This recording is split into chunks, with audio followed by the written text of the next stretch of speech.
ഖുതുബിയ്യത്തിൽ പറയുന്നു വമൻ യുനാദി ഇസ്മി അൽഫൻ ബിഖൽവതിഹി അസ്മൻ ബിഹിമ്മതിഹി സർമൻ ലിഗഫ്വതിഹി. ഖുതുബിയ്യത്തിലെ വരിയാണ്.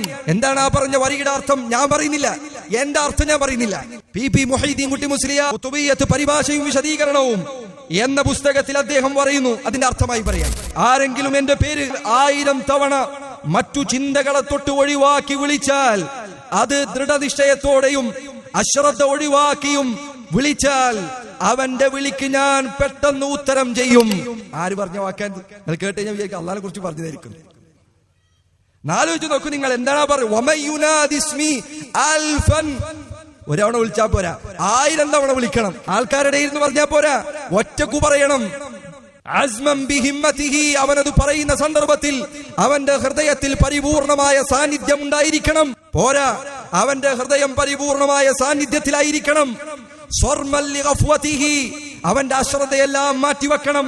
അങ്ങനെ അവൻ വിളിച്ചാൽ അജബ്തുഹു മുസ്രിഅൻ മിൻ അജ്ലി ദഅവതിഹി, അവന്റെ പ്രാർത്ഥനയ്ക്ക് ഞാൻ ഉടനടി ഉത്തരം നൽകും. ഇത്രയും കേട്ടാൽ ചിലപ്പോൾ ആൾക്കാർ വിചാരിക്കും ഇത് അള്ളാഹിനെ കുറിച്ച് പറഞ്ഞതായിരിക്കൂലേ. ഇല്ലേ, നിങ്ങൾ ഇത് മുന്നേ കേൾക്കാത്തതാണെങ്കിൽ നിങ്ങൾ എന്താ വിചാരിക്കുക? 1000 തവണ ഒറ്റയ്ക്കിരുന്ന് ഹൃദയ സാന്നിധ്യത്തോടു കൂടി എല്ലാ ശ്രദ്ധയും ഒരേ ഒരു കാര്യത്തിൽ കേന്ദ്രീകരിച്ചുകൊണ്ട് വിളിക്കേണ്ടത് അള്ളാഹുവിനെയാണ് എന്നല്ലേ നിങ്ങൾ വിചാരിക്കുക? എന്നാൽ ഖുതുബിയ്യത്തിൽ പറയുന്നു ഫൽയദ്ഉ യാ അബ്ദുൽ ഖാദിർ മുഹയ്യദ്ദീൻ, അവൻ വിളിക്കട്ടെ. ഫൽയദ്ഉ, അവൻ വിളിക്കട്ടെ. എന്താ വിളിക്കണ്ടേ?